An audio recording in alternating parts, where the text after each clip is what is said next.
Wolfie, written by Jonathan Shipton, illustrated by Jenny Williams.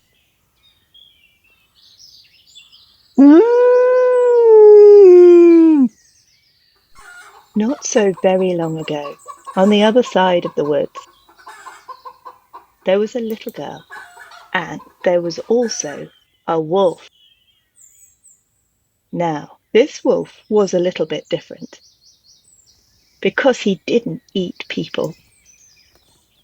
Not even a teeny tiny nibble. But nobody believed him. Instead, they took one look at his great big feet and sharp white teeth and ran away, screaming.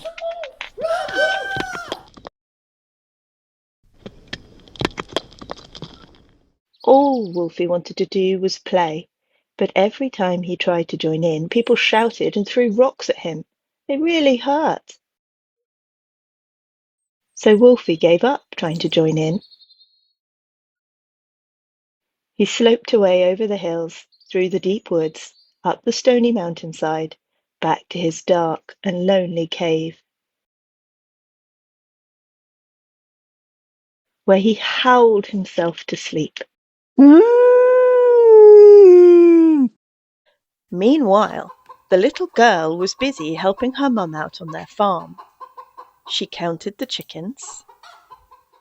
1, 2, 3, 4, 5, 6, 7, 8.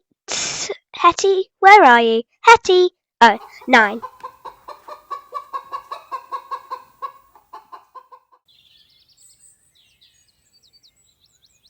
And she climbed the trees in the orchard to pick the ripest apples. There was always lots to do on the farm. One day, the little girl was looking for blackberries. She searched and searched, but she couldn't find any. She decided to walk a little bit further, but she didn't tell her mum because it was only supposed to be a short walk. Before long, the little girl was at the edge of the woods. She was never, ever allowed to go into the woods on her own.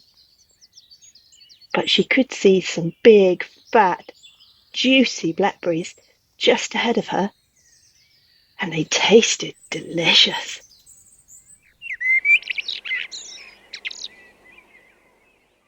A bit further on, she spotted some nuts, and then a butterfly. There were so many interesting things to see.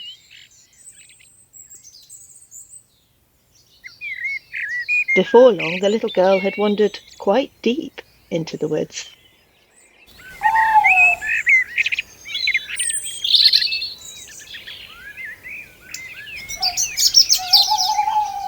The trees all started to look very similar, and the little girl wasn't quite sure which way she'd come from. And although she tried to be brave, the little girl felt a bit scared. The sun was going down, and the forest was starting to get dark.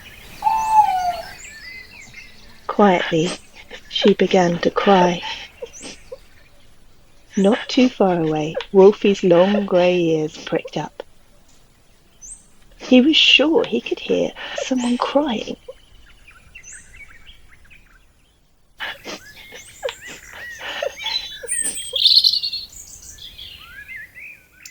Wolfie slid and scrambled down the mountainside, splashed through the stream, and galloped through the leaves. Finally, with one enormous leap, Wolfie landed right in front of the little girl, who was so surprised she stopped crying at once. Wolfie looked at the little girl. The little girl looked at Wolfie. Wolfie waited for the little girl to scream. The little girl waited for Wolfie to eat her up. but nothing happened. In fact, this wolf looked quite friendly. So very slowly she reached out her hand and very gently she stroked Wolfie's head. Wolfie had never been stroked before. He was so delighted that he bounded straight into a great big pile of leaves and rolled round and round. The little girl laughed at how silly he looked. Then Wolfie jumped up and started chasing his tail round and round in a circle. And the more he chased, the more the little girl laughed.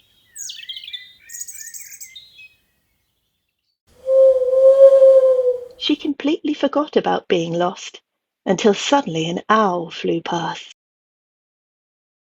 The little girl stopped laughing. She wanted to go home, but she still didn't know how. Wolfie really wanted to help, but he was scared.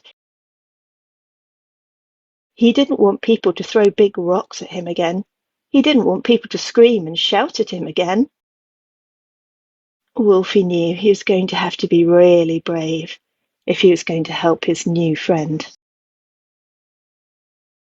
Wolfie helped the little girl jump on his back, and by the light of the moon they bounded back through the woods.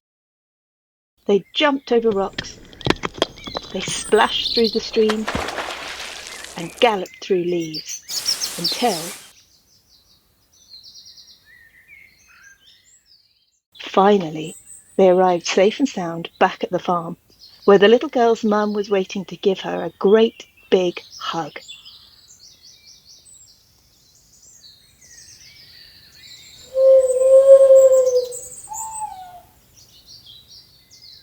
Poor Wolfie was very sad. He didn't eat people.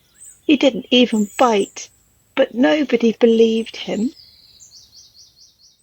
Well, nobody except the little girl. And maybe the little girl's mum.